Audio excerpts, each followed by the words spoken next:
So today we're going to talk about some issues that you can have with luring and rewarding and all the things when you're using food. It can translate over to using a ball too. Just so I have Larry here, he's young and silly. But when you're teaching something, your marker, whatever you're doing to tell the dog they're correct, even if it's opening your hand or how you present the food, can all cause problems for the dog.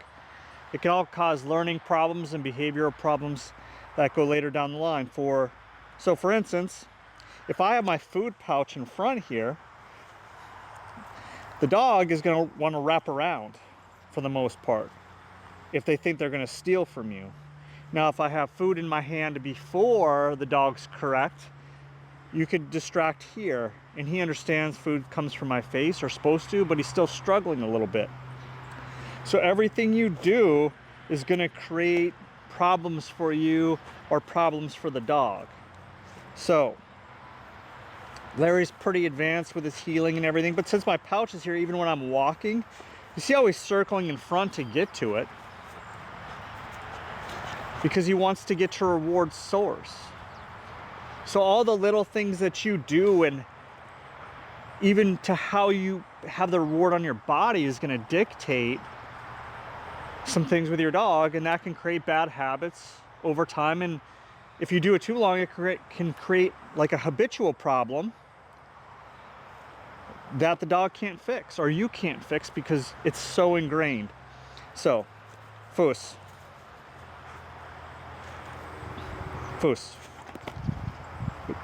Okay, so his butt's out a little bit.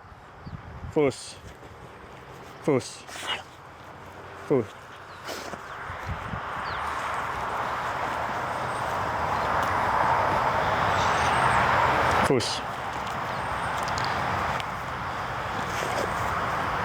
Good boy. Good. So you want to make sure when you get to the point where you're trying to teach correctness, you want to make sure that everything is actually correct. So for instance, I've been guilty of it too when I'm teaching my dog the basic position or heel right here, or whatever this is, that I lean a little bit. And a lot of people are guilty of that. You know, if you're going to look at your dog, you should look straight down at your feet so you can see them in your peripheral vision. But if you lean a little bit, you're teaching your dog an incorrect position. And when you're doing this, you should work in small increments of success to larger ones. So here, I have the food out first, which he's struggling with. Foos. Good boy. Foos. Good. Good boy.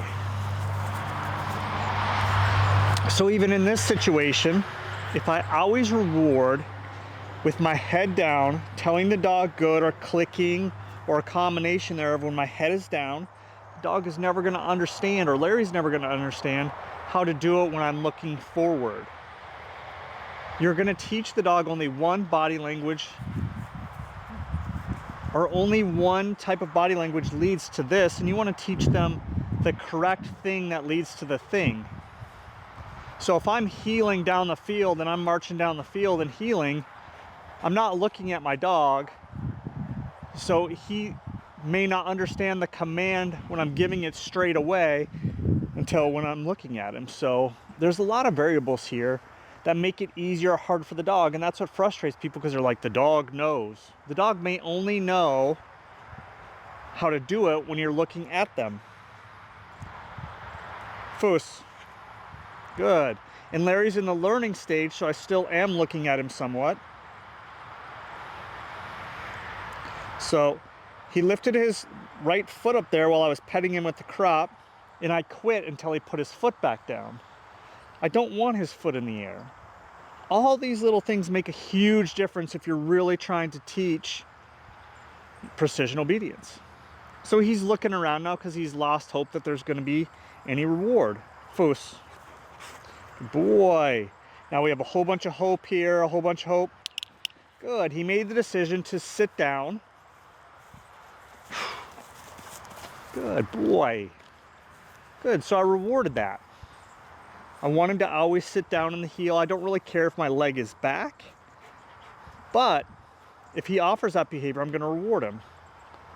So if your dog is a pretty operant dog because the way that you've trained, you can kind of wait for the dog to get in position and then reward that. And that'll make more power through the obedience. It all depends on how your obedience structure is, what you're doing, how the dog's perception of training is, and what your training style is. Foos. So he's correct here body position wise. Foos.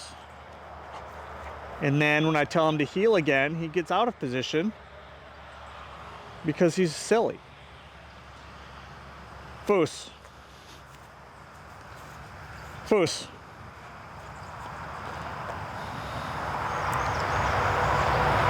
Foos. Okay? So when I keep telling him to heel, he's trying harder, but he's trying to be bossy with the behavior.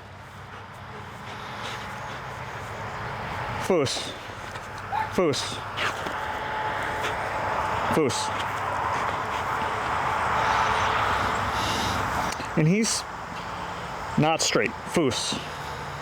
I can make him straight by doing this, and then he's straight to my shoulders, but he's not straight to my legs. Foos. Foos. Foos. Good boy. Now I'm not going to reward that because he's doing too many silly things, and I don't want him to go through all of that. So if I keep telling him and he keeps doing the stuff, doing the wrong thing, and you reward that too much, you're not really teaching him a whole bunch. Foos.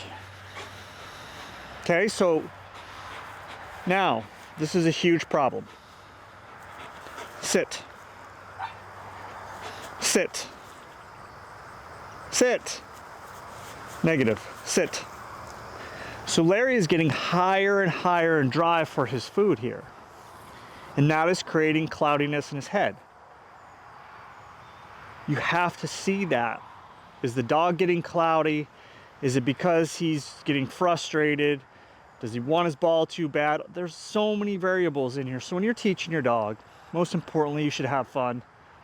But you need to be able to see what your dog's showing you and why they're showing you that, so you can adjust your training and adjust what you're doing. A lot of variables here. It's pretty in-depth stuff. It seems basic, but the little things, the moral of the story is the little things are what really teach and help the big things look really good.